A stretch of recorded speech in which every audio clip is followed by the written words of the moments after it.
Hello అండి అందరికీ. మనందరికీ తెలుసు, రీసెంట్గా జగన్మోహన్ రెడ్డి గారి మీద ఒక నాన్ బెయిలబుల్ కేసు అయితే నమోదు కావడం జరిగింది. ఈ కేసు నమోదు కావడానికి కారణం ఏంటి అంటే, రీసెంట్గా ఆయన పల్నాడు జిల్లాలోని రెంటపాళ్ళ గ్రామానికి వెళ్తున్న సందర్భంలో ఆయన కారు కింద సింగయ్య అనే వ్యక్తి పడి మృతి చెందాడు. కాబట్టి ప్రత్యక్షంగా పరోక్షంగా దానికి జగన్మోహన్ రెడ్డి కారణం, అలాగే జగన్మోహన్ రెడ్డి డ్రైవర్ కారణం అని చెప్పేసి జగన్మోహన్ రెడ్డి గారి మీద, అలాగే మరికొంతమంది వైసీపీ నాయకుల మీద కేసు అయితే నమోదు కావడం జరిగింది.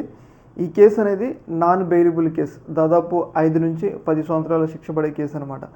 అయితే ఈ కేసు నమోదు చేశారు కాబట్టి ఇప్పుడు జగన్మోహన్ రెడ్డి గారిని ఎప్పుడు అరెస్ట్ చేస్తారన్న ఒక ఆసక్తి అయితే నెలకొని ఉందన్నమాట. ఎందుకంటే ఇప్పటికే జగన్మోహన్ రెడ్డి గారిని లిక్కర్ స్కామ్లో అరెస్ట్ చేయాలని చెప్పేసి ప్రభుత్వం ముందుకు వేసి తర్వాత వెనక్కి తగ్గింది. మళ్ళీ జగన్మోహన్ రెడ్డి గారిని అరెస్ట్ చేస్తే ఇంప్లికేషన్స్ ఎలా ఉంటాయి, మళ్ళీ ఆధారాలు లేకపోతే ఇబ్బంది వస్తుంది. కాబట్టి లిక్కర్ స్కీమ్లో దాదాపు అరెస్ట్ వరకు వెళ్ళారు, కానీ వెనక్కి తగ్గారనమాట.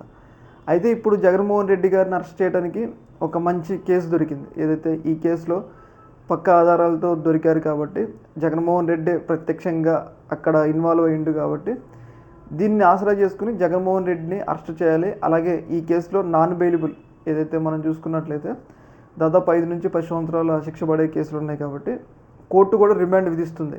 రిమాండ్ విధించకుండా ఉండదు, ఎందుకంటే ఇది నాన్ బెయిలబుల్ కేసు, పక్క ఆధారాలు కూడా ఉన్నాయి కాబట్టి. అయితే ఇలాంటి సందర్భంలో జగన్మోహన్ రెడ్డి గారిని అరెస్ట్ చేయాలని చెప్పేసి టీడీపీకి సంబంధించిన వ్యక్తి నుంచి డిమాండ్ పెద్ద స్థాయిలో పెరిగిపోతుంది. మనం చూసుకున్నట్లయితే సంజయ్ థియేటర్ ఇన్సిడెంట్లో అల్లు అర్జున్కి ఎలాంటి సంబంధం లేకపోయినా కానీ అల్లు అర్జున్ అరెస్ట్ చేశారు. ఇక్కడ ఏదైతే జగన్మోహన్ రెడ్డి కారు ప్రత్యక్షంగా కారులో ఉండగా జగన్మోహన్ రెడ్డి కారు ఢీకొని చచ్చిపోయారు. కాబట్టి ఖచ్చితంగా జగన్మోహన్ రెడ్డిని అరెస్ట్ చేయాలన్న ఏదైతే కోరిక అనేది టీడీపీ కార్యకర్తలు చాలా పెద్ద ఎత్తున పెరిగిపోతుంది అనమాట. అయితే ఈ యొక్క ఇష్యూలో వైసీపీ ఏమంటుంది అంటే, ఇది ఒక యాక్సిడెంటు, ఆ వ్యక్తి కారు కింద పడతాడని ఏమన్నా మాకు తెలుసా అని చెప్పేసి వాళ్ళైతే అంటున్నారు.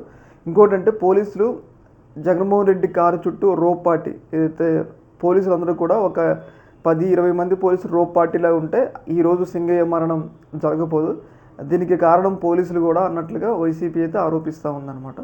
ఏదేమైనా కానీ రాష్ట్రంలో ఏదైతే ఈ కేసు అనేది ఒక ఆసక్తిని అయితే రేపుతుంది. జగన్మోహన్ రెడ్డిని ఎప్పుడు అరెస్ట్ చేస్తారు అన్నట్లు. ఈ యొక్క అంశంలో మీ యొక్క అభిప్రాయాన్ని కింద కామెంట్ తెలియజేయండి. ఓకే మరి.